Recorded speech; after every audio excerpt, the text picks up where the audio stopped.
વાત કરો શું છે? ભણાઈ દીધી. આપણે યુટ્યુબમાં મૂકતા હોઈએ એટલે પર્સનલ ડિટેલ નહીં બોલતા. બોલો. હવે મેં એન્ટ્રી ભણાઈ દીધી.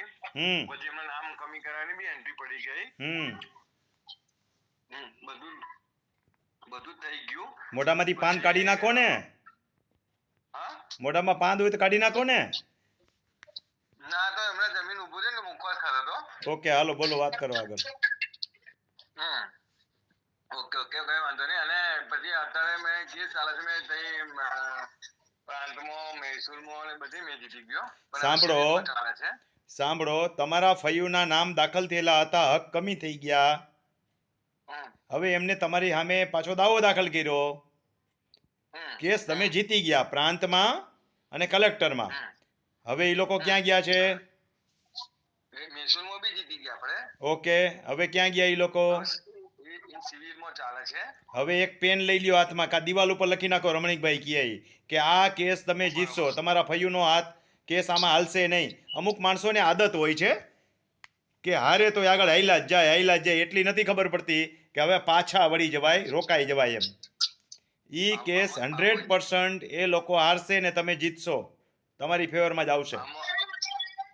અમો સાહેબ એમને હમણાં સિવિલમાં છેલ્લી તારીખ પડી ને તમે જોયો તો મને એટલે એ લોકો કઈક પેલા આપણે કોર્ટના જજમેન્ટ હોય ને એ પૈકી મૂક્યા. ભલે મૂકા જે મૂકાય ભલે મૂકા.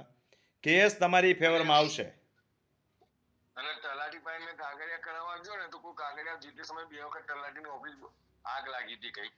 તો હવે કાગળ મળતા નહીં મને. ઉત્તમ તો તમારા માટે ઉત્તમ ભઈલા. કાગળ નથી મળતા ને સાધનિક કાગળ, એ તમારી ફેવરમાં છે, સામેવાળાની ફેવરમાં નથી. જ્યારે કોઈ પણ સાધનિક કાગળ, સાંભળો મારી વાત, જ્યારે કોઈ પણ સાધનિક કાગળ ન મળે એટલે તમામ ગુજરાતના શ્રોતાઓને તમારા માધ્યમ દ્વારા કહું છું કે સાધનિક કાગળ ન મળે ત્યારે કરેલી કાર્યવાહી માન્ય ગણાય, થયેલી કાર્યવાહી માન્ય ગણાય. હા, એટલે તમારી ફેવરમાં તો ઉલટાનું. તમે દુખી ન થાવ, કાગળ ન મળે સારું થી ઉલટાનું. સાધનિક કાગળ ન મળે ને નોંધના, એટલે નોંધની પ્રક્રિયા માન્ય ગણવામાં આવશે.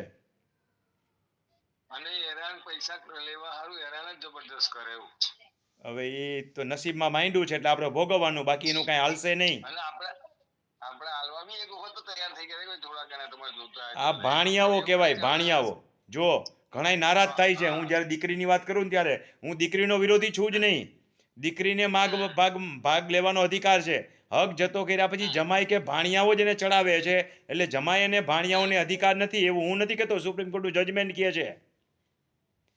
એટલે ઘણા કોમેન્ટમાં લખે રમણીકભાઈ તમે ભાણિયાઓના વિરોધી. હું કોઈ ભાણિયાનો વિરોધ નથી, હું કોકનો ભાણિયો છું.